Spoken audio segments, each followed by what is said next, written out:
J'étais au fond des ruines de l'ancien temps lorsque le bruit a retenti.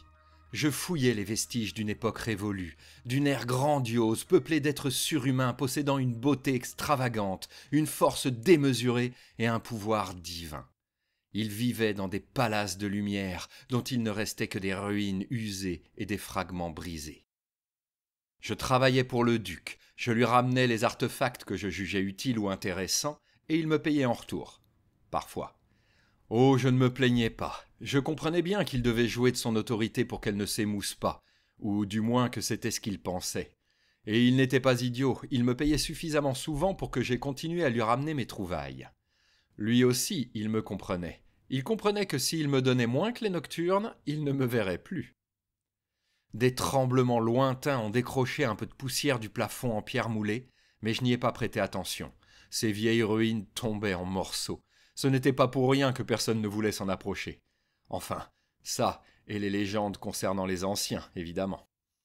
Il n'y avait pas grand monde pour s'entendre sur ce qu'ils étaient, mais tous étaient d'accord pour s'en méfier. Il n'est pas compliqué de convaincre des gens de se méfier de ce qu'ils ne comprennent pas. J'ai épousseté machinalement l'artefact que je venais de dénicher. On aurait dit un cache-oreille, comme pour se protéger du froid. Mais il possédait 3 petits boutons, 2 trous précis, et quelques petites surfaces transparentes, probablement des points qui pouvaient s'éclairer de diverses couleurs. J'avais déjà vu ce genre de choses sur des images. Les gens se les mettaient sur la tête et les écoutaient. Je crois que ces objets parlaient aux anciens. Un peu par dépit, j'ai enfilé celui-là. Le cerclage en plastique dur m'a fait mal aux oreilles, mais ce n'était sûrement pas le cas à l'origine. L'artefact devait être muni d'une mousse tendre qui venait parfaitement épouser le lobe de... Un autre bruit, plus fort cette fois, et encore de la poussière qui tombait et me faisait tousser.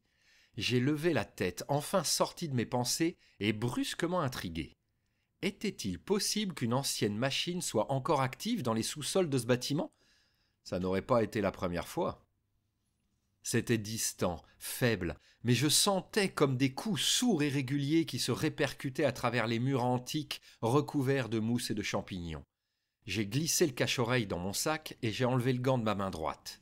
Délicatement, j'ai posé le bout des doigts par terre. Ouais, aucun doute, il y avait une pulsation régulière que je n'avais jamais ressentie dans cet endroit. C'était beaucoup trop régulier pour être un tremblement de terre, et si c'était une machine dans les sous-sols, qu'est-ce qu'il avait mis en route ? J'avais l'impression d'entendre le battement lointain du cœur d'un géant. Bon, parfois il faut savoir se méfier de ce qu'on ne comprend pas. Au moins le temps de le comprendre. J'ai remballé mes affaires et j'ai fait demi-tour. Il était temps de remonter à la surface. Le retour était toujours plus facile que l'aller. Je connaissais le chemin, j'avais déjà déblayé les passages obstrués, j'avais laissé des cordes là où il fallait pour monter ou descendre, il me suffisait de revenir sur mes pas. La descente m'avait pris 2 jours, l'ascension m'a pris 3 bonnes heures, accompagné par le battement régulier pendant les 3/4 du trajet. Puis, soudainement, il a cessé. J'ai hésité à redescendre, mais il me fallait de toute façon renouveler mes vivres et j'avais le cache-oreille à déposer chez le duc. Autant en profiter pour faire un passage à la tour de fer. J'étais essoufflé en arrivant enfin sur le quai d'un ancien système de transport extraordinaire.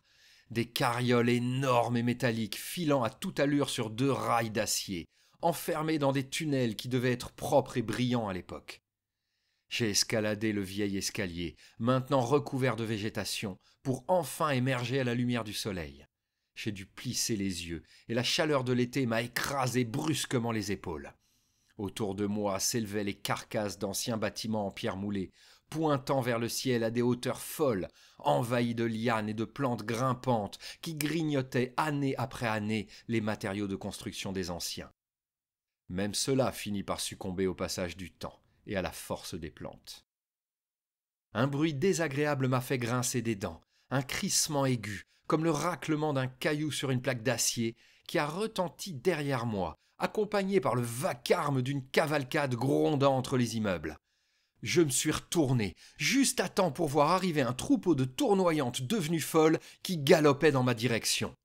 Elles étaient si nombreuses qu'elles faisaient trembler la terre.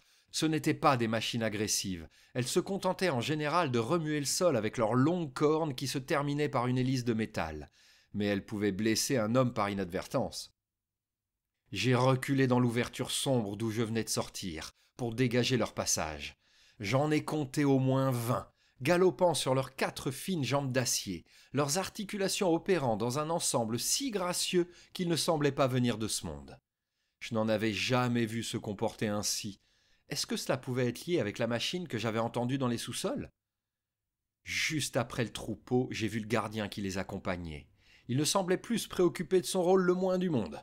Lui qui était censé guider et protéger le groupe de tournoyantes, il se contentait de les suivre, difficilement sur ses 2 pattes beaucoup plus courtes, en émettant ce bruit atroce que j'avais entendu, un cri d'alarme. Il s'est arrêté net en passant devant moi, et son long corps presque reptilien s'est retourné brusquement. Son œil bleu et brillant s'est posé sur moi. Sa grosse tête argentée oscillait de droite à gauche pendant qu'il m'examinait. Je restais totalement figé. Je n'avais jamais vu un gardien se comporter ainsi avec un être humain qui ne menaçait pas le troupeau. Brusquement, il a bondi, ses 2 pattes terminées par des griffes acérées comme des dagues, brandies vers l'avant. J'ai esquivé, il est tombé dans l'escalier. Il a dévalé la pente recouverte de végétaux avant de se relever avec agilité. Cette putain de machine essayait de s'en prendre à moi. Un simple gardien, c'était inconcevable. À part quelques crétins qui allaient les emmerder, personne ne se faisait jamais attaquer par ces paisibles créatures. Je n'étais pas un chasseur, mais tous les fouinards dans mon genre ont déjà croisé des machines agressives, et autrement plus grosses qu'un gardien. Je n'ai pas paniqué, j'ai reculé doucement pour me retrouver sur un terrain plat, tout en décrochant la fronde de ma ceinture. Ma lance était fixée dans mon dos et je n'avais pas le temps de la sortir. La machine s'apprêtait déjà à charger à nouveau. Ses 2 pattes s'étaient pliées légèrement et son corps long et souple se contractait. Sans la quitter des yeux, j'ai déplacé lentement ma main le long du manche de la fronde, jusqu'à toucher les boules de verre qui me servaient de munitions. Je les fabriquais moi-même, et je les remplissais de certains fluides trouvés dans des cadavres mécaniques. Tout l'art consistait à choisir la bonne. Du bout du doigt, j'ai senti 2 points, 2 irrégularités dans le verre. J'ai saisi la bille et je l'ai placée, toujours d'une seule main, dans son emplacement au bout de la lanière de la fronde. Il ne me restait plus qu'à la faire claquer comme un fouet, mais le gardien continuait de m'étudier comme s'il ne savait pas quoi faire. J'ai retenu mon attaque. Que j'aurais aimé pouvoir lire les émotions sur la surface de verre et de métal qui lui faisait office de visage, mais seule la lumière bleue vive me faisait face, parfaitement neutre. Il est passé à l'attaque au moment où je commençais à me détendre, et j'ai raté mon opportunité. Je n'ai eu le temps que d'esquiver un puissant coup de tête, comme un marteau géant qui cherchait à m'écraser le crâne, et la griffe m'a ouvert une longue estafilade, heureusement peu profonde, le long de l'avant-bras. Je n'ai eu le temps que d'esquiver un puissant coup de tête, comme un marteau géant qui cherchait à m'écraser le crâne, et la griffe m'a ouvert une estafilade, heureusement peu profonde, le long de l'avant-bras. La douleur a été cuisante, mais cette brûlure m'a rappelé à l'ordre. Pas de distraction, pas de supposition, uniquement analyse et réaction. J'ai fait 2 pas dans sa direction pendant qu'il se retournait, si bien qu'il a aussitôt essayé de m'attaquer, en utilisant à nouveau sa tête. J'ai glissé d'un pas sur le côté pour me retrouver sur son flanc, et j'ai fait claquer la fronde. J'étais à moins de 2 mètres de lui, impossible de rater ma cible. Cette petite roue qui tournait à toute vitesse en bas de son ventre. Cette roue qui lui servait à garder son équilibre. Ma bille a explosé à seulement quelques centimètres du gyroscope et la givre lymphe s'est répandue dans les mécanismes mouvants de la machine, gelant tout sur son passage. La glace s'est répandue sur le blindage autant qu'à l'intérieur du gardien, la couvrant d'un givre blanc qui dégageait une légère fumée sous la chaude lumière du soleil.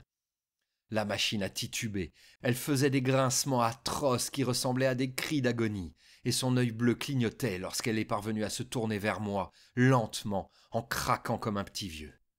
J'ai reculé le temps de décrocher ma lance, et le gardien a fait quelques pas malhabiles pour me suivre.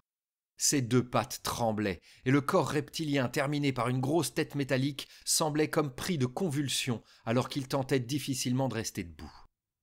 Mon arme, terminée par une large pointe que j'avais prise sur le cadavre d'une énorme machine, possédait elle aussi 2 emplacements pour y glisser mes billes de verre. Mais je n'en avais pas besoin pour l'instant. Il me fallait frapper sans perdre de temps. La glace disparaissait rapidement. La givre lymphe s'évaporait plus vite que de l'alcool sous un soleil d'été, et le gardien allait retrouver sa vivacité et sa précision. Je suis passé à l'assaut, bondissant autour d'elle et frappant de ma lance. Tout d'abord le mécanisme d'équilibrage que j'avais gelé qui vola en éclats, puis aux jointures entre les plaques de blindage pour les décrocher et accéder aux pièces qu'elle protégeait. J'ai réussi à lui paralyser les deux pattes, avant de passer devant elle et de plonger ma lance au milieu de son œil bleu, qui fit quelques étincelles avant de s'éteindre définitivement. La machine était morte. Un coup d'œil autour de moi m'a appris que les tournoyantes ne l'avaient pas attendu. Plus rien ne me menaçait, le silence était revenu. J'ai soufflé un instant et je me suis remis en route.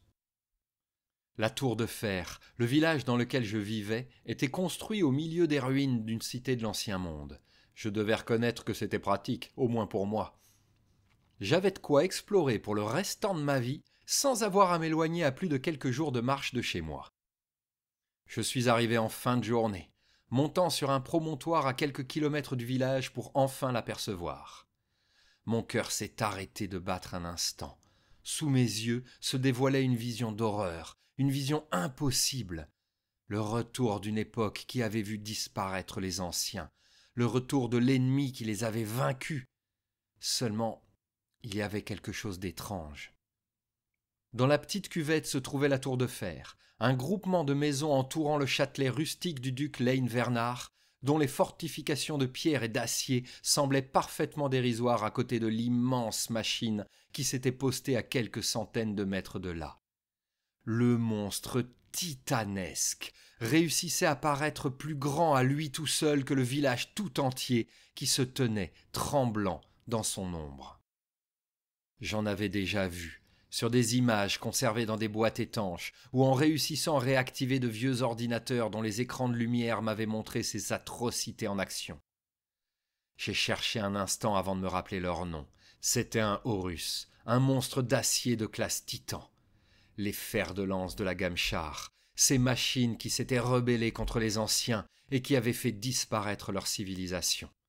Le règne mécanique qui s'était soulevé contre l'animal et le végétal, la trinité et l'équilibre brisé, sans que personne ne sache pourquoi. Évidemment, celle-ci n'était pas en aussi bon état que celle qui avait ravagé le monde. Qui sait combien de générations s'étaient écoulées depuis la disparition des anciens? D'ailleurs, jusqu'à aujourd'hui, les seules traces de ces monstres démesurés s'apparentaient plus à des fossiles ou à des carcasses vidées depuis longtemps. Je n'aurais jamais pensé qu'ils puissent en rester en état de marche. Mais peut-être qu'elles ne l'étaient pas avant d'avoir été retrouvées. Sur le dos gigantesque de la machine, qui faisait près de 300 mètres de long, était construite une immense cathédrale noire, dont les flèches trapues et massives pointaient vers le ciel, au milieu des nuages de fumée lourde qu'émettaient les moteurs du Horus. La construction était indéniablement moderne, même si les moyens qui avaient dû être mobilisés pour la bâtir étaient démesurés. C'étaient des hommes et des femmes qui avaient construit ça. Peut-être étaient-ce eux aussi qui avaient réparé l'immense titan. Je n'osais imaginer les connaissances, autant que la quantité de pièces détachées ahurissantes nécessaires à un tel exploit. Et dans mon esprit, la curiosité s'est mêlée à la peur. Quand je pense que la plupart des gens au village ne me croyaient pas lorsque je leur racontais ce que je découvrais, ce que je comprenais. Mesquinerie bien humaine, je n'ai pas pu m'empêcher pendant une petite seconde de me réjouir de l'arrivée de ce monstre. Au moins, plus personne ne pourrait me traiter de menteur ou de fou.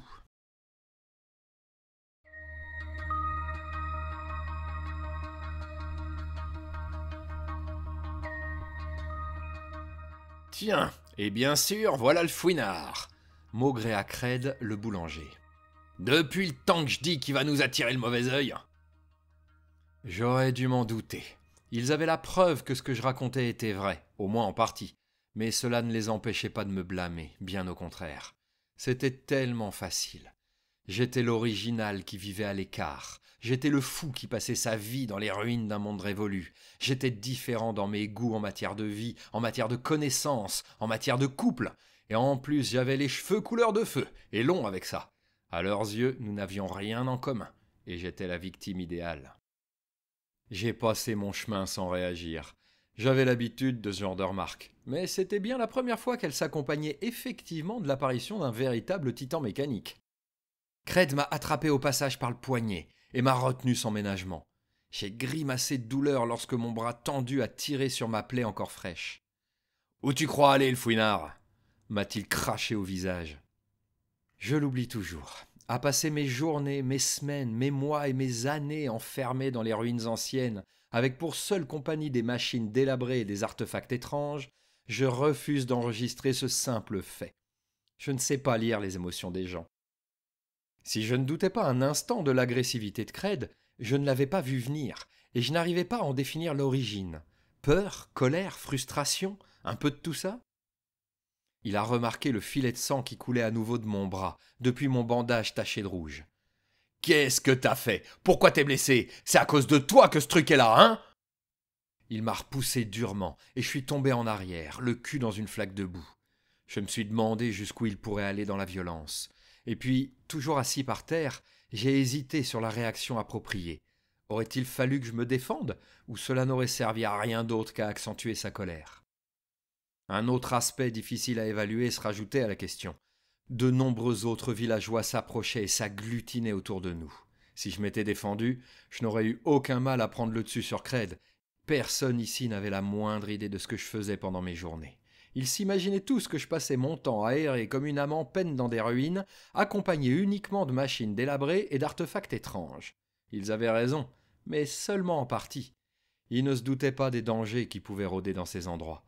Machines de défense, pillards, pièges. Par la force des choses, j'ai appris à me battre.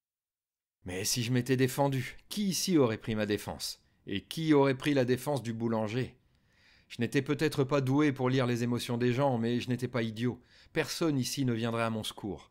Mais il le ferait pour celui qui leur faisait du pain, qui dînait à la taverne avec eux, qui partageait leur vie. « Laissez-le, bande de dégénérés consanguins !» cria une voix pleine de colère. Personne, sauf elle. Je me suis relevé rapidement, et j'ai posé la main sur ma lance. Il pouvait me crier dessus, m'accuser de tous les maux, me pousser dans la boue autant qu'il le voulait. Mais il ne toucherait pas un cheveu d'Anouk.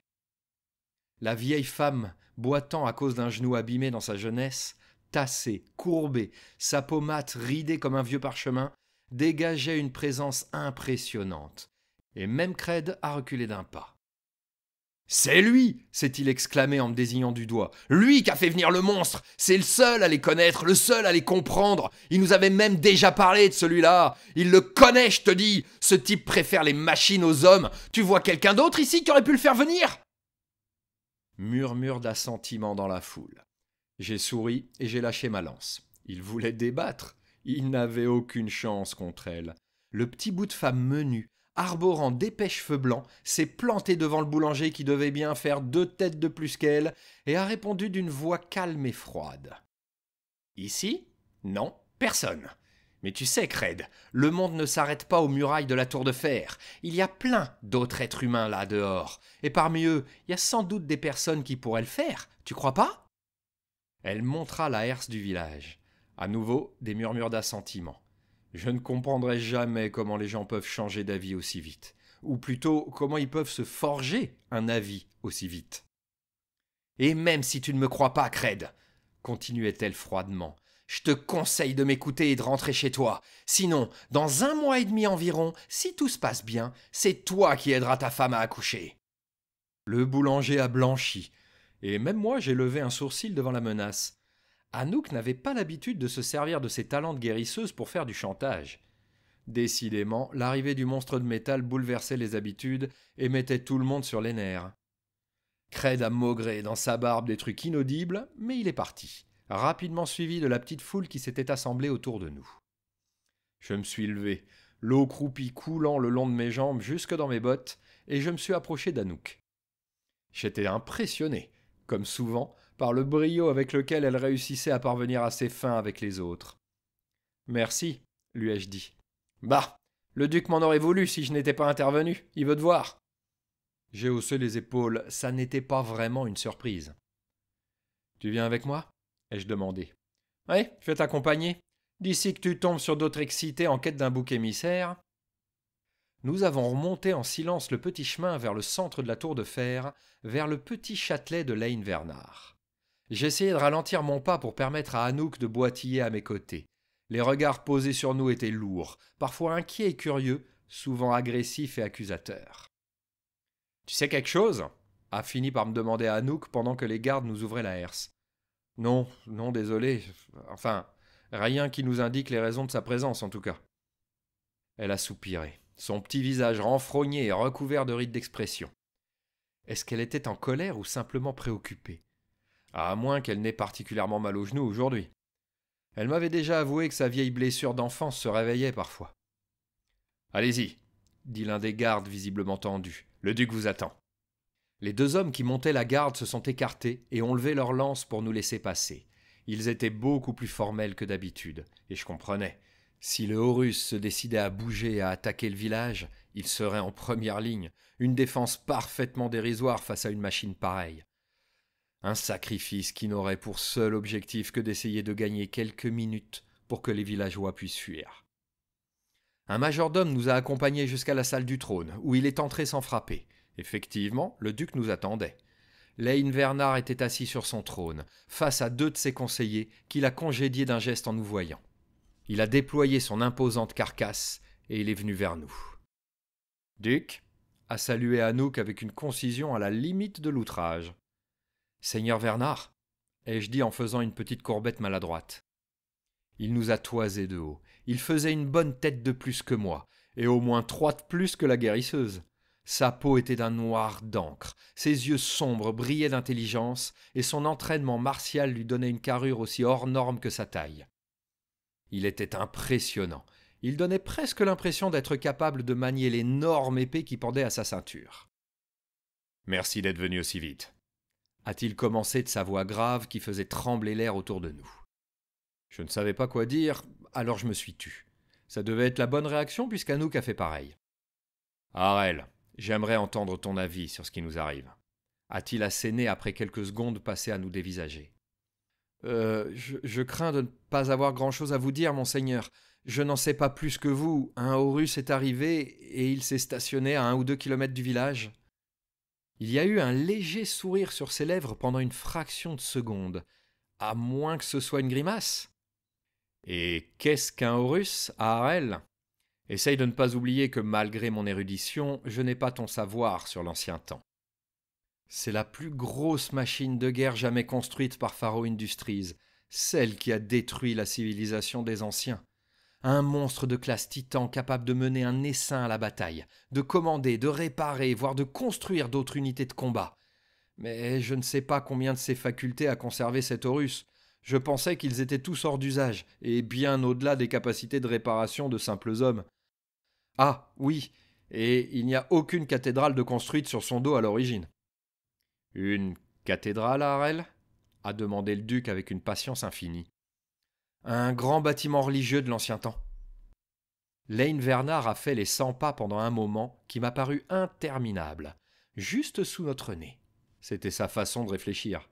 « Tu dis que cette machine fait partie de celles qui étaient construites par les anciens ?»« Non, je dis que toutes les machines étaient construites par les anciens. Mais oui, pour celle-là, il n'y a aucun doute. J'ai vu des plans, des rapports, des missives. » Anouk m'a mis un discret coup de coude dans les côtes, mais le duc ne semblait pas avoir réagi à mes propos.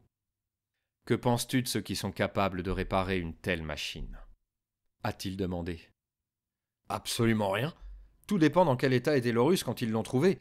Ils ont des gens qui s'y connaissent, ça fait aucun doute, mais je ne sais pas s'il a fallu des compétences que moi je n'ai pas, par exemple. »« Laisse-le faire, guérisseuse, » a dit le duc à mon ami qui m'avait encore fait les gros yeux. Je sais qu'il n'y a pas d'irrespect à mon égard dans ces mots. Uniquement de la franchise et de la concision. Et j'apprécie. Il s'est ensuite tourné vers moi en se frottant son épaisse barbe noire. Elle était aussi fournie que son crâne était chauve. « Et je suppose que tu n'as pas d'idée concernant là ou les raisons de leur présence. »« Non, monseigneur, je suis venu dès que j'ai ressenti les bruits de ses pas. C'est... »« Ah si !» me suis-je soudain exclamé. « Si, il est arrivé quelque chose d'étrange. Je ne sais pas si c'est lié, mais la coïncidence serait étonnante. » « Parle, Harel, » m'a-t-il encouragé. En sortant des ruines, j'ai vu passer un troupeau de tournoyantes suivi par un gardien. Et le gardien m'a attaqué. Il a abandonné le troupeau pour m'attaquer. Tous les deux m'ont regardé comme si j'avais perdu la raison. « Mais tu es blessé !» s'est exclamé Anouk en remarquant les taches de sang sur ma manche. « C'est surprenant, j'en conviens, » a dit Vernard. « Mais pourquoi penses-tu que cela puisse être lié ?» Les Horus sont faits pour commander, monseigneur. Ils doivent donc être capables de communiquer avec les machines environnantes, et sans doute leur donner des ordres.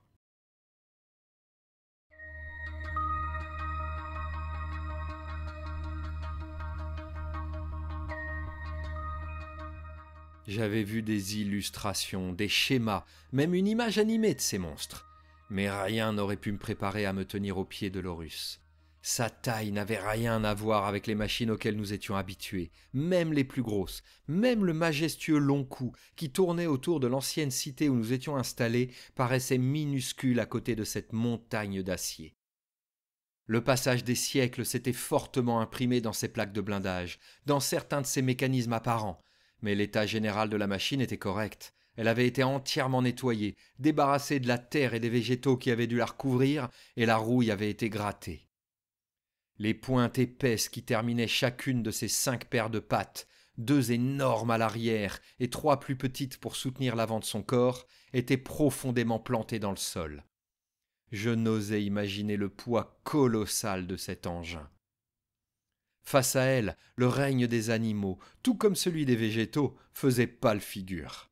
Si des machines comme celle-là étaient encore capables de naître, ou, comme je le pensais, si des gens étaient encore capables de les construire, le règne mécanique dominerait bientôt le vivant. Le duc Leinvernard avait ordonné au capitaine de la garde de m'accompagner à la rencontre du Horus et de ceux qui l'habitaient. Avec toutes les assurances qu'il voulait nous revoir vivants et qu'il avait besoin de nous, bien entendu. Anouk n'avait même pas eu l'autorisation de refaire mon bandage avant notre départ. Si un regard avait pu tuer, elle aurait écrasé notre seigneur contre son trône comme une vulgaire punaise. Mais je comprenais le point de vue de Vernard, et Ethelstan aussi, de toute évidence, puisqu'il n'avait pas rechigné un seul instant à m'accompagner au-devant d'une mort probable. Tout le village était menacé. 428 personnes au dernier des comptes, sans compter les autres bourgs sous le contrôle du duc, qui ne survivraient sûrement pas à la chute de la tour de fer. C'était tout le bassin de la cité ancienne de Paris qui était menacé. Il fallait en savoir plus pour pouvoir réagir, quitte à sacrifier 2 messagers. « L'émissaire du duc Leinvernard demande audience !» a crié Ethelstan, très digne avec son armure brillante, son dos droit et sa main négligemment posée sur le pommeau de son épée. Il rasait sa barbe, mais entretenait une épaisse moustache qui descendait presque jusqu'à la ligne de sa mâchoire.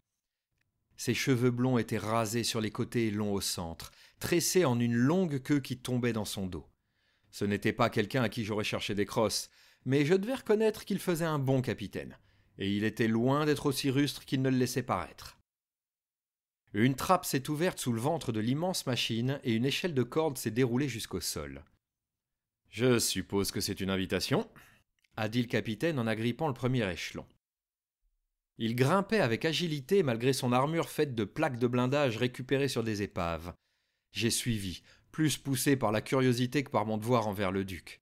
C'était l'occasion d'étudier l'intérieur d'une machine sortie tout droit du passé. Je me suis astreint à la même discipline que pendant mes explorations. Quelle que soit l'excitation de la découverte, quels que soient les trésors sous mes yeux, il fallait rester calme, attentif et ne surtout pas se presser. Je crois qu'Ethelstan faisait pareil.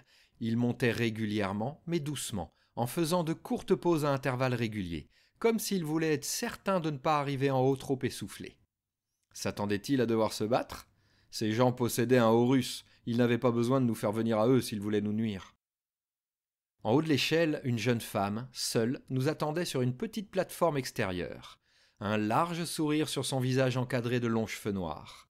Elle avait des vêtements étranges, tout en tissu, coupés droit au ras du corps, avec une chemise blanche, une veste, un pantalon gris clair et une lanière de tissu rouge nouée autour du cou. J'en avais déjà vu dans des archives. Les anciens appelaient ça un costume.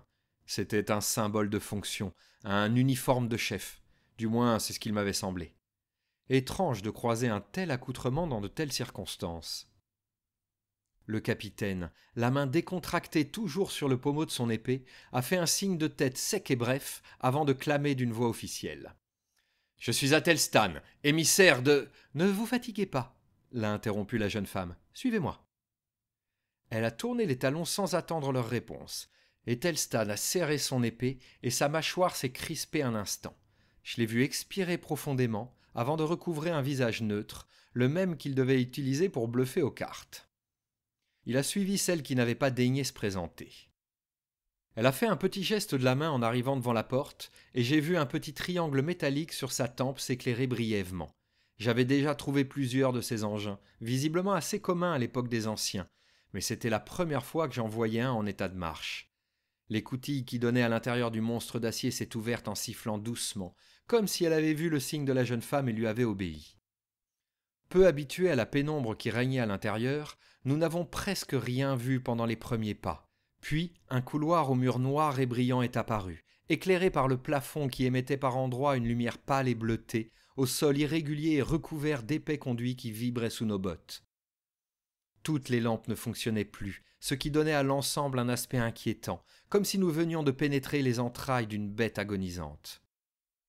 Le couloir a débouché sur une pièce gigantesque, qui devait bien représenter les 2/3 de l'intérieur de l'engin. C'était un creuset, une usine à machines, qui fonctionnait beaucoup mieux que ce à quoi je m'étais attendu. C'était extraordinaire.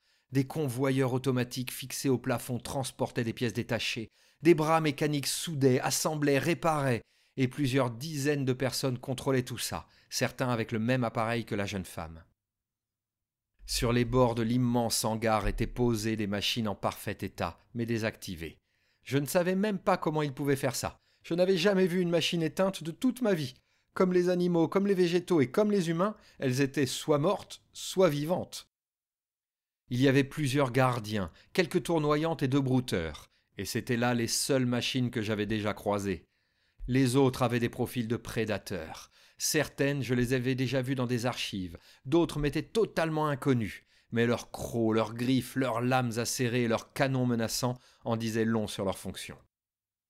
Au fond de la pièce, pile dans la direction que nous suivions, il y avait un énorme corrupteur, dressé sur ses 6 pattes arachnéennes, sa queue enroulée autour de son corps. Lui aussi était parfaitement inerte, et pourtant il semblait tout à fait prêt à nous sauter dessus pour nous déchiqueter. J'avais entendu une histoire à propos d'eux, un village entier qui s'était fait décimer par les troupeaux de machines qui vivaient dans les environs. L'enquête du seigneur local avait fini par trouver un ancien corrupteur, à l'agonie au fond d'une grotte, qui avait réussi à s'infiltrer dans les esprits mécaniques qui passaient à sa portée, et qui les avait rendus fous. Un peu comme le gardien que j'avais croisé plus tôt dans la journée. « Ne te laisse pas impressionner », a murmuré Athelstan en voyant mon regard avide bondir d'une merveille à une autre. « Ce que nous voyons ici, c'est... » ai-je commencé sur le même ton. « C'est exactement ce qu'ils veulent qu'on voie, » m'a-t-il interrompu. La jeune femme en costume s'est retournée vers nous sans se départir de son sourire qui paraissait factice, trop fixe pour être sincère. Bon, je ne suis pas certain que cette information soit très fiable, je n'ai pas l'habitude de voir beaucoup de sourires. « Nous y sommes presque, » a-t-elle dit. Athelstan lui a rendu son sourire, sur le même mode, avant de murmurer dans son dos.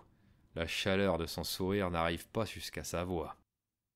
Nous avons franchi 2 autres portes, une volée de marche pour accéder à l'étage supérieur, encore quelques couloirs dont l'aspect hésitait entre le mécanique et l'organique, et notre guide nous a fait passer devant des pièces dont nous n'avons aperçu que des bribes, alimentant le mystère plus qu'elle ne répondait aux questions. Je crois que le capitaine avait raison. Elle cherchait à nous impressionner, avant de nous livrer tout pantelant à son chef. Il fallait bien reconnaître que c'était mission accomplie pour ma part. J'avais vu plus en 10 minutes de traversée du Horus qu'en 10 ans d'exploration de ruines de l'ancien temps. J'avais eu la confirmation d'archives incomplètes, j'avais aperçu des choses qui n'étaient plus censées exister, des machines dont l'unique but était la guerre, et vu des dizaines de techniciens qui ressemblaient plus à des guerriers qu'à des scientifiques, à l'organisation froide et implacable. J'avais beau avoir conscience que ce n'était qu'une mise en scène, je n'arrivais pas à conserver l'impassibilité qu'affichait Athelstan à côté de moi. J'étais si perdu dans mes pensées que le vent frais m'a presque fait sursauter. Nous venions de déboucher sur le dos de l'immense titan de métal, et le soleil couchant dardait ses rayons rouge sang derrière l'imposante cathédrale d'acier. Le bâtiment était encore plus impressionnant vu d'aussi près. Ces 2 flèches semblaient monter jusqu'au ciel, et l'immense rosace aux motifs compliqués qui trônait au-dessus de sa porte poussait à l'humilité, même si elle ne représentait pas quelque chose de concret. Comme le métal qui composait l'Horus et les autres machines dédiées à la guerre, la cathédrale était presque entièrement noire. Seuls les rayons du soleil jetaient des reflets écarlates et brillants, comme des blessures nettes dans le cœur d'un volcan. Et nous nous dirigions droit sur elle, bien entendu. Plus de techniciens ici, seulement 2 rangs de gardes parfaitement alignés qui nous faisaient comme une haie d'honneur. Ni Ethelstan, ni moi n'avons eu une seule seconde l'impression que c'était autre chose qu'une parade d'intimidation. Leurs uniformes savamment recouverts de plaques de blindage étaient clinquants, sans une tache ni un pli, et leurs armes volées à des machines avaient été parfaitement lustrées. Ça a été la seule fois où le regard du capitaine a légèrement dévié de sa course. Il a jeté un coup d'œil sur les canons entre les mains des soldats, comme s'il en avait reconnu un, avant de recouvrer son visage parfaitement neutre. Un geste de la main de la jeune femme, un éclair bleuté au niveau de sa tempe, et les 2 battants aux proportions mégalomaniaques se sont ouverts sans faire un bruit. L'intérieur de la nef était entièrement ouvert, jusqu'au plafond à au moins 10 mètres de haut. C'était un gigantesque espace en croix, recouvert de bancs de bois, dont le centre était occupé par un autel parcouru de lumière rouge et bleue, derrière lequel se trouvait un homme en costume. Il nous a regardés avancer. Il nous a dévisagés au moins autant que nous le dévisagions. Ses habits, s'ils ressemblaient à ceux de la jeune femme dans leur coupe, étaient de couleurs différentes. Sa chemise était rouge, le reste était noir. Son crâne était aussi glabre que celui du duc, et sa peau était d'un blanc presque aussi pur que la neige. Mais c'était son regard qui choquait le plus. Un regard enfiévré, brillant, presque fou. Un regard qui débordait d'énergie et qui était hypnotisant. « Bienvenue dans mon palais !» s'est-il exclamé.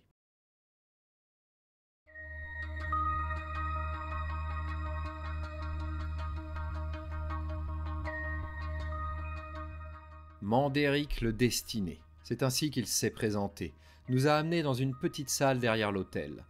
Nous n'étions que 4, aucun garde ne nous avait accompagnés, mais il affichait une assurance totale et une désinvolture presque insultante. Une fois tous assis autour d'une table, il a présenté la jeune femme, Adélaïde, comme étant sa première assistante, et il nous a servi des gâteaux et un verre de vin. L'ambiance était étrange, et pour une fois je ne semblais pas être le seul à avoir du mal à comprendre les motivations des autres.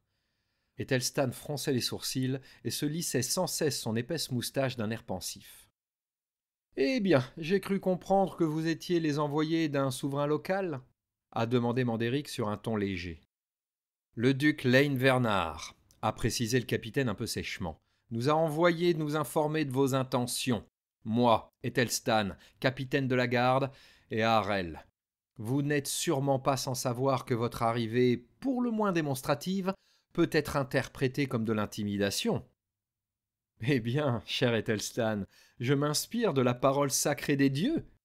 Et Al-Walid Ben Talal a dit « Si je fais quelque chose, je le fais de façon spectaculaire ou je ne le fais pas du tout. » J'ai obtenu votre attention, c'est l'essentiel. Mais rassurez-vous, je ne suis pas ici pour vous nuire, bien au contraire. Tout ce que j'attends de vous... « Pardon !» s'est étouffé le capitaine. « Vous ne pouvez pas venir sur nos terres et exiger quoi que ce soit de nous !» Ne laissez pas le bruit des opinions des autres étouffer votre propre voix intérieure. Et le plus important, ayez le courage de suivre votre cœur et votre intuition, a dit le grand Steve Jobs. Ce nom ne m'était pas inconnu, je l'avais déjà vu dans des archives trouvées dans des ruines. Il citait des anciens, il prenait les anciens pour des dieux. En tout cas, il avait l'air véritablement habité lorsqu'il prononçait ces paroles sacrées. Ses yeux semblaient héberger des brasiers ardents, et chacun de ses mouvements tremblait d'une énergie à peine contrôlée. Ce Steve Jobs, ai-je tenté le temps que le capitaine trouve une réponse qui ne nous précipite pas dans une guerre perdue d'avance. Il vivait dans les temps anciens ? Mais oui, s'est exclamé Mandéric en me clouant à ma chaise avec son regard de braise. Vous êtes familier de la parole des dieux ? Qu'est-ce qu'un individu pareil a envie d'entendre ? J'ai appris à lire la langue des anciens, et il m'est arrivé de trouver des documents préservés. Adélaïde avait tourné la tête vers moi avec un mouvement de machine, comme tourne une tourelle lance-éclat qui cherche sa cible. Et elle a semblé me jauger comme si elle me voyait pour la toute première fois. Son maître souriait. Steve Jobs, Al-Walid Ben Talal, Michael Bloomberg, le panthéon de Forbes, ils n'étaient pas simplement des anciens, ils étaient devenus des dieux. Ah, d'accord. Je n'ai rien trouvé de mieux à répondre. « Et qu'est-ce que ces dieux veulent de nous » a craché Ethelstan sans cacher son mépris. « Mais absolument rien !» s'est exclamé Mandéric en levant les bras au ciel. « Absolument rien. Nous ne sommes rien pour les dieux. Moi, par contre, j'ai besoin que vous m'aidiez à trouver quelque chose. »« Et vous partirez ?»« Je le pense, oui. J'aurai alors une nouvelle mission. »« Je le pense !» s'est exclamé le capitaine en se levant d'un bond. « Vous croyez qu'on va se contenter de ça ? Comment pouvez-vous arriver ainsi et nous manquer à ce point de respect ?» Adélaïde s'est levée aussi, tendue comme un prédateur prêt à bondir, mais Mandéric a répondu sans se départir de son petit sourire calme et hautain. « Beaucoup de sociétés ne réussissent pas au fil du temps. Qu'est-ce qu'elles font de mal ? Elles passent généralement à côté de l'avenir. Vous devriez vous inspirer des paroles sacrées de Larry Page. Ne passez pas à côté de l'avenir, Ethelstan. » Autant pour essayer de faire diminuer la tension que pour assouvir ma curiosité, je suis intervenu. J'ai été attaqué par un gardien ce matin.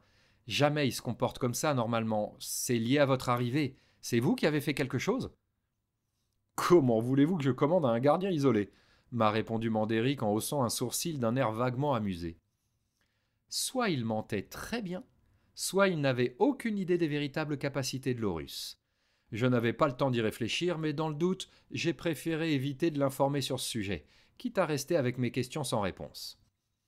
J'ai haussé les épaules comme si ça n'était pas si important, et j'ai changé de sujet.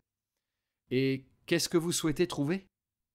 Adélaïde et Ethelstan se toisaient au-dessus de nous, ce qui n'empêcha pas Mandéric de siroter une petite gorgée de vin avant de me répondre. C'est sous un lieu qui s'appelait la Défense, et ça doit être bien caché. C'est un amas de connaissances, de documents peut-être, sous forme numérique. Numérique ? Ce qui apparaît sous forme de lumière qui flotte dans l'air. Mandéric le Destiné, nous pouvons encore trouver un terrain d'entente, a dit Ethelstan. Venez, ou envoyez une délégation pour négocier avec le duc. Je négocierai ici, avec ceux qui viendront. Si le duc vient, il pourra négocier un accord avec moi, mais je peux déjà vous en donner les termes. Aidez-moi à trouver Apollon sous les ruines de la Défense, et je ne vous anéantirai pas. Le leader du marché d'aujourd'hui n'est pas forcément celui de demain, disait Ma Wateng. Hier, c'était votre duc, demain, je ne sais pas qui ce sera, mais aujourd'hui, c'est moi. Là, même moi, j'ai vu la colère déformer le visage du capitaine. J'aurais aimé que les émotions soient toujours aussi faciles à lire et à comprendre. Étonnamment, le regard de Mandéric restait rivé sur moi, et seule Adélaïde surveillait le soldat. Mais je savais que si la colère d'Ethelstan explosait, nous étions morts tous les deux. Il y avait sûrement d'autres moyens de défense cachés sur eux ou dans la pièce. « Je vais vous aider » ai-je dit avant que ça n'arrive. « Laissez le capitaine rentrer à la tour de fer pour prévenir le duc, et moi je vous aiderai. » « Je ne veux pas qu'une seule personne, jeune Harel. Je vais avoir besoin de main-d'œuvre. Il y aura sûrement besoin de creuser, de dégager des passages. »« La main-d'œuvre, vous l'avez déjà, ai-je asséné, tentant le tout pour le tout. Ce que vous n'avez pas, c'est quelqu'un qui connaît les ruines de Paris comme sa poche. »« Ça se prononce Paris, m'a-t-il corrigé avec son insupportable petit sourire. »« Eh bien, les ruines de Paris. Je suis le fouinard de ce duché. J'ai passé ma vie à les explorer. C'est moi dont vous avez besoin. Quelle aide vont vous apporter des boulangers, des taverniers, des forgerons ? Je vous suis plus utile à moi tout seul que 3 fois la population du village. » Ethelstan me regardait maintenant avec un drôle d'air, mais il ne m'interrompait pas. Mandéric non plus d'ailleurs. Il m'a même encouragé d'un petit signe de main. J'ai repris. « Dans la situation où nous sommes, vous avez 2 possibilités. Soit vous acceptez ma proposition et vous avez le meilleur guide de ces ruines que vous pourriez trouver, soit vous laissez cette conversation aller jusqu'à son terme et vous n'aurez plus que 2 cadavres dans votre bureau et un village tout juste bon à dégager des poutres ou à vous faire du pain, et qui vous poignardera dans le dos à la première occasion. Moi, en revanche, je sais que cette machine s'appelle un Horus, que c'est un titan de la gamme Char, construit par Faro Industries pour mener la guerre sur n'importe quel front, et je sais où se trouve la défense, et je sais que la zone est peuplée de machines très territoriales. Maintenant, faites votre choix. Laissez Ethelstan partir, ou tuez-nous, parce qu'il ne pliera pas les chines, et que vous le savez. » J'ai repris ma respiration. Je n'avais pas autant parlé en public depuis des années.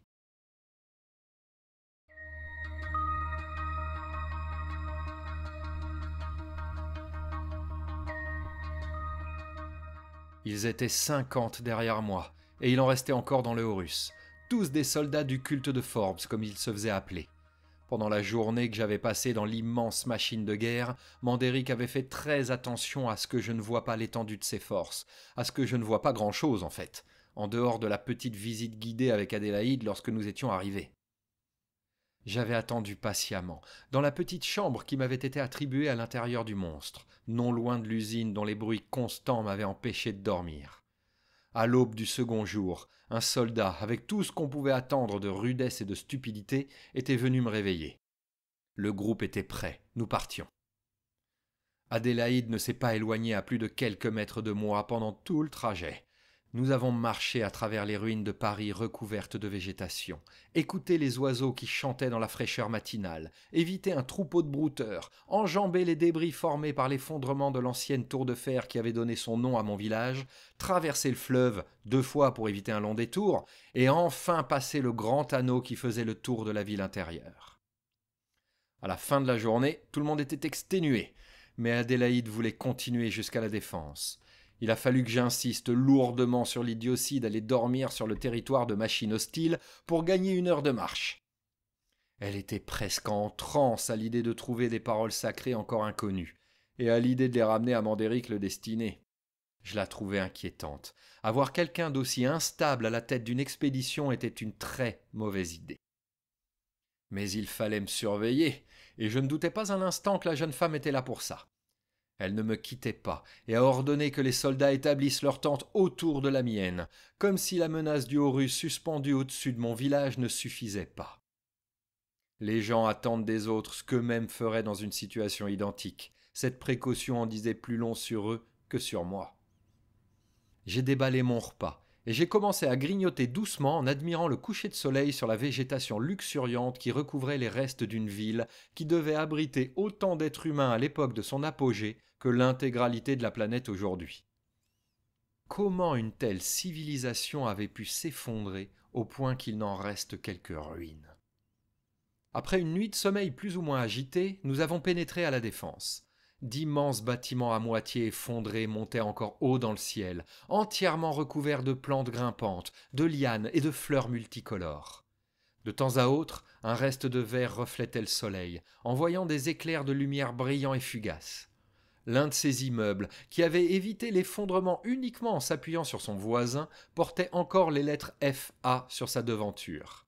J'ai supposé que le R et le O devaient être perdus dans les buissons en dessous. « Vous avez une idée de l'emplacement de vos documents » ai-je demandé à Adélaïde. « C'est grand ici. » Elle m'a jaugé comme si elle se demandait si je méritais l'information, si j'en étais digne. « Sinon, vous pouvez chercher toute seule. » Je commençais à sérieusement me lasser de leur attitude bourrée d'incohérence. C'est souvent le cas des extrémistes religieux, quels qu'ils soient. Ce n'étaient hélas pas les premiers que je croisais, mais c'étaient les premiers qui me prenaient en otage. C'est même un trait commun à tous les gens de pouvoir. Ils n'aiment pas le partager, ils se méfient. Et l'information, c'est du pouvoir. Mais ils avaient besoin de moi, et s'ils m'avaient amené jusqu'ici, ce n'était sûrement pas pour abandonner à l'entrée. J'attendais donc qu'elle se décide en surveillant l'activité des machines que je pouvais apercevoir. Jetant des éclats de lumière bleue et orange, un troupeau de tournoyantes remuait la terre à l'aide de leurs cornes à hélice, avec 2 gardiens pour les accompagner, qui scannaient la zone, dressés sur leurs pattes arrière. Aucun risque si leurs comportements restaient normaux. Ceux qui m'inquiétaient n'étaient pas en vue, pas encore en tout cas. Il faut chercher l'immeuble qui appartient à Myriam Technologies, a-t-elle fini par lâcher froidement. Immeuble, c'était un terme que je n'avais pas entendu depuis longtemps.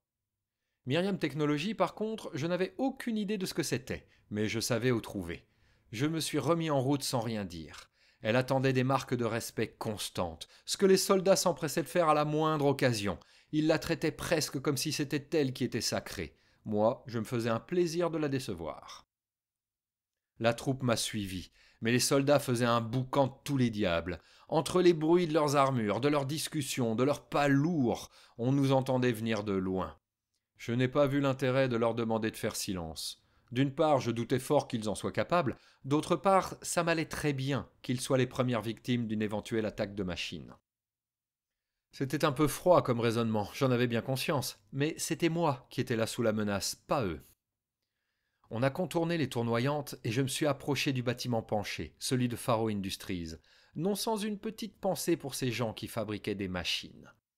Quel pouvoir immense que celui de manipuler l'une des 3 formes de vie de la planète, et même d'avoir créé la 3e forme de vie. C'était mon intime conviction, mais à part Anouk, personne ne la partageait. Que les anciens aient eu un pouvoir au-delà de notre compréhension, c'était un fait acquis. Que ce soit au point de pouvoir créer toute une branche du vivant, c'était trop pour mes contemporains. J'ai commencé à déblayer un pan de mur. J'arrachais des pousses de lierre en pleine forme, parfaitement attachés, en grognant sous l'effort. Mais je ne demandais pas d'aide. 50 personnes m'ont regardé faire sans bouger le petit doigt. J'entendais les soupirs impatients d'Adélaïde et le tintement des armures derrière moi. Le ridicule de la situation aurait été amusant sans la cathédrale qui menaçait mon village et tous ceux que je connaissais. J'avais mis près d'une journée à comprendre qu'ils appelaient tout le Horus la cathédrale, pas uniquement le bâtiment construit sur son dos. Pourquoi pas? J'ai enfin trouvé ce que je cherchais. Un vieux plan de la défense en plastique, cette matière quasiment indestructible qui ornait à peu près tout ce que fabriquaient les anciens. J'ai cherché, dans la légende sale et abîmée, quelque chose qui pourrait ressembler à Myriam Technologies. Et j'ai fini par trouver. Je n'aurais pas parié un bras dessus, mais j'étais assez confiant. Le M ressortait encore malgré le temps qui était passé.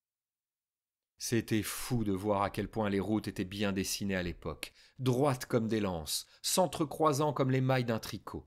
C'était beaucoup plus difficile de les suivre aujourd'hui, après que la nature ait repris ses droits, mais les immeubles formaient des jalons fort pratiques pour se repérer. Voilà, c'est ici. Ai-je décrété en arrivant devant une petite colline recouverte de buissons bas, de ronces et d'arbustes aux épines acérées. Sous ce monticule, il y a les locaux de Myriam Technologies. Mais, juste un petit détail, je ne vais pas creuser tout seul.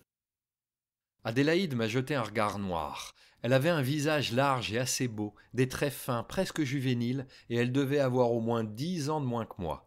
Mais elle réussissait à paraître vieille et acariâtre. La mettre en colère était amusant, mais il allait falloir que je commence à me méfier. Bientôt, il n'aurait plus besoin de moi, et j'étais certain que c'était la seule chose qui me maintenait en vie. Les soldats du culte de Forbes posèrent leurs casques et enlevèrent une partie de leurs armures pour pouvoir travailler plus facilement. Encore une fois, ils sacrifiaient la prudence pour gagner un peu de temps, et je doutais que ce soit une bonne idée, mais je les laissais faire. Au moins, le déblaiement avançait vite, et avant le milieu de l'après-midi, une entrée se dessinait déjà dans les ruines nouvellement mises à jour. C'était une large entrée qui permettait d'accéder au rez-de-chaussée du bâtiment. Tout ce qui était au-dessus s'était effondré et avait été réduit en poussière ou en gravats par le passage du temps, de la pluie et des racines. Le passage, ainsi que tout ce qu'il y avait en dessous, avait été protégé par une énorme plaque de pierre moulée dont dépassaient des tiges métalliques. Elle était probablement tombée depuis les étages supérieurs et avait presque parfaitement scellé l'accès. « Sergent-capitaine Albar !» appela Adélaïde d'un ton sec. « Vous et vos hommes, installez des grappins et des cordes sur l'obstacle, pendant que l'escouade du sergent-capitaine Bradwen installe les palans. » Les 50 hommes se sont mis à s'agiter dans tous les sens. Du matériel sortait des sacs et était assemblé au sol, pendant que les autres accrochaient des cordages à la plaque de pierre moulée. Rapidement et efficacement, je devais bien l'avouer, les soldats ont commencé à tirer. Les engrenages ont grincé, une corde a claqué, mais l'épais pan de mur a commencé à se soulever. Des racines se déchiraient avec des bruits de tendons qui claquent. Les hommes ânaient sous l'effort intense. Leurs machines rembobinaient des câbles en faisant divers bruits. Et tout ça a masqué l'arrivée du furtif. J'ai aperçu un semblant de mouvement dans l'extrémité de mon champ de vision, juste dans ce petit espace presque irréel entre ce que l'on voit et ce que l'on ne voit plus, cet angle où se cachent les fantômes et les peurs d'enfants. J'ai brusquement tourné la tête dans cette direction, mais je n'ai vu que quelques fougères qui bougeaient faiblement. Était-ce le vent ou était-ce autre chose? J'ai fait un pas en arrière en posant machinalement la main à ma ceinture, là où aurait dû se trouver ma fronde. Confisquée par Adélaïde, bien entendu. La forêt était silencieuse, les oiseaux se taisaient, les sangliers et les lapins avaient fui, et mon instinct me hurlait qu'il se passait quelque chose. J'ai ouvert la bouche pour demander, sûrement en vain, à ce que l'on me rende mes armes, mais le furtif m'a pris de vitesse. La machine, rendue presque invisible par son système de camouflage, a bondi sur l'un des hommes du culte de Forbes, qui s'était éloigné pour se soulager. On a entendu son hurlement à travers les feuillages, un cri de terreur suivi d'un gémissement de souffrance. J'ai vu le frémissement lumineux dans l'air, typique de ces créatures, et j'ai plongé sur le sol. Autour de moi, les soldats se sont jetés sur leurs armes et se sont mis en formation. C'est dans ce chaos qu'a frappé la rafale de fléchettes, et 3 hommes sont tombés en hurlant, transpercés par les dards d'acier tirés par le furtif. 2 d'entre eux se tordaient de douleur en implorant qu'on vienne à leur aide. Je les ai ignorés pour me jeter sur le 3e, indéniablement mort. J'ai ignoré la pointe sanglante qui dépassait de son œil droit, et j'ai ramassé sa lance, mais pas le canon dont je ne savais pas me servir. Je n'avais pas le temps d'apprendre. Un corps s'est écrasé contre un tronc d'arbre, projeté avec une violence inouïe par un coup de queue pointu. On a tous entendu ses os craquer à l'impact, et son cri s'est brutalement interrompu. Le prédateur mécanique a émergé de la végétation, une moitié de son corps félin rendu visible par les premiers tirs des soldats. Ils étaient tous tournés vers lui. Certains tiraient des flèches lourdes et puissantes à l'aide d'arbalètes, et les autres faisaient feu avec les armes volées sur les machines. La pluie de projectiles s'est abattue sur le furtif qui bondissait pour les esquiver. « Il traque toujours par 2 !» ai-je hurlé en me retournant.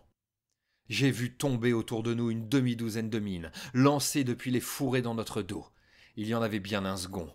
J'ai dévié celle qui tombait près de moi d'un coup de lance, en priant pour que ça ne déclenche pas l'explosion, et j'ai foncé dans les sous-bois. « Attendez !» m'a crié Adélaïde, comme si j'allais l'écouter à un moment pareil.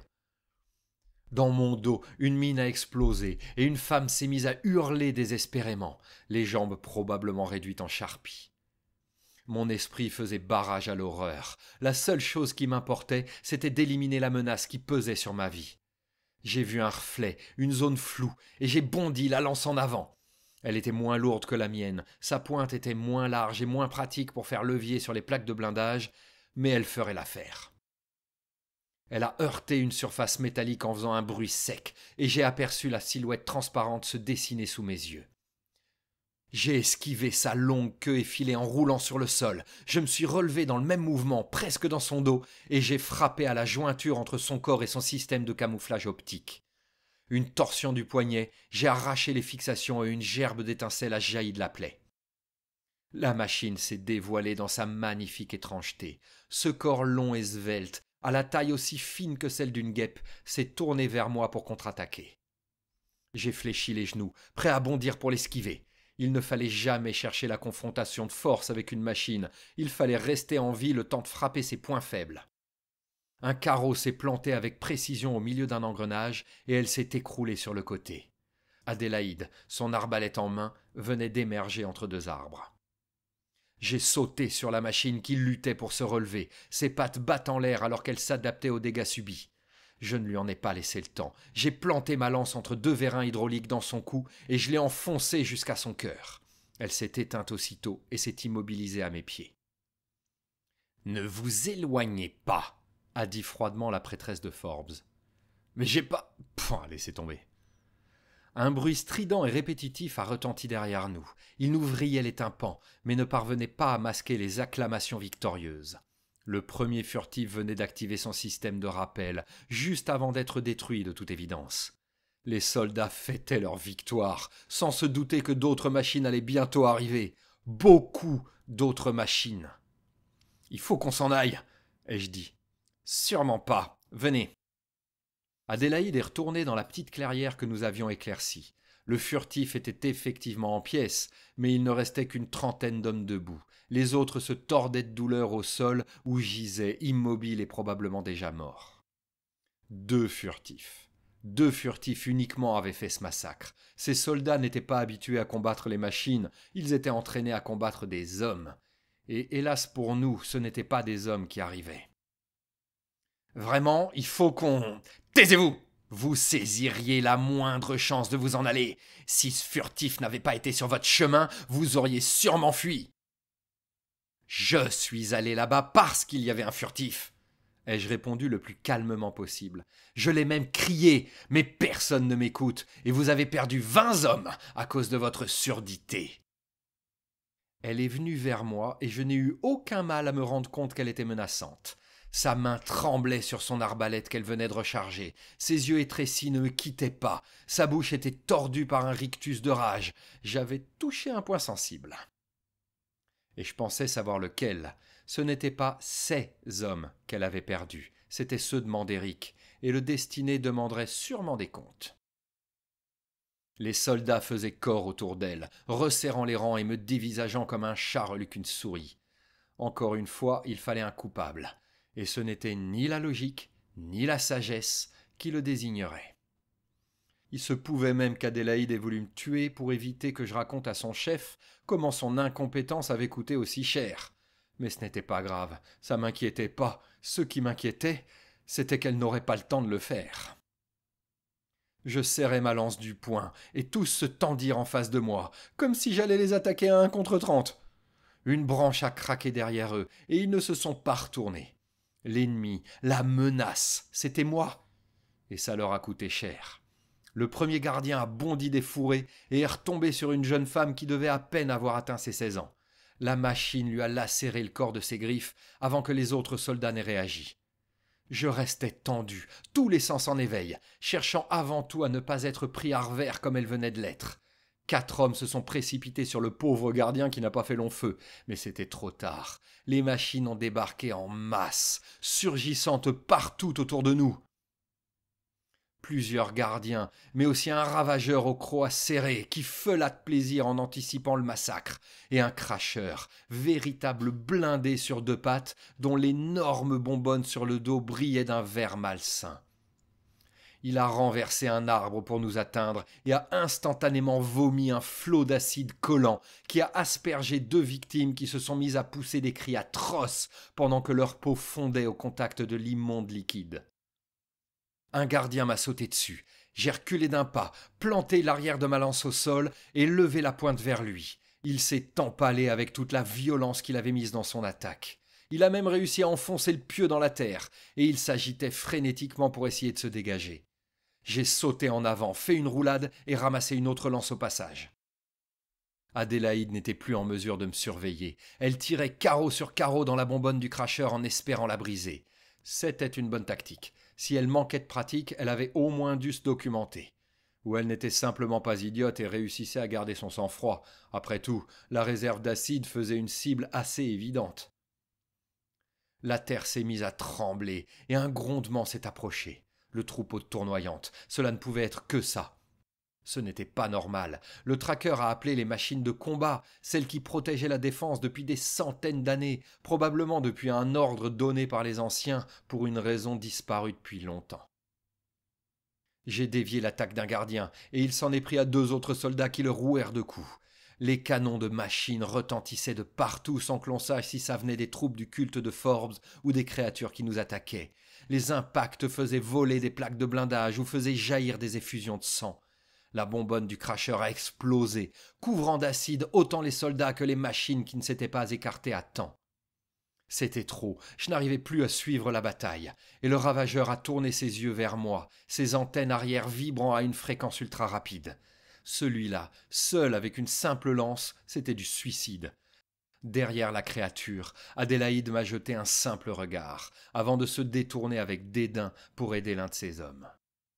Le troupeau de tournoyantes m'a sans doute sauvé la vie. Il a déboulé dans la carrière sans se soucier s'il piétinait des machines ou des humains. Il a créé entre moi et le ravageur un mur d'acier déchaîné, me coupant par la même occasion de la prêtresse de Forbes et d'une grande partie de ses soldats survivants. J'ai pris mes jambes à mon cou.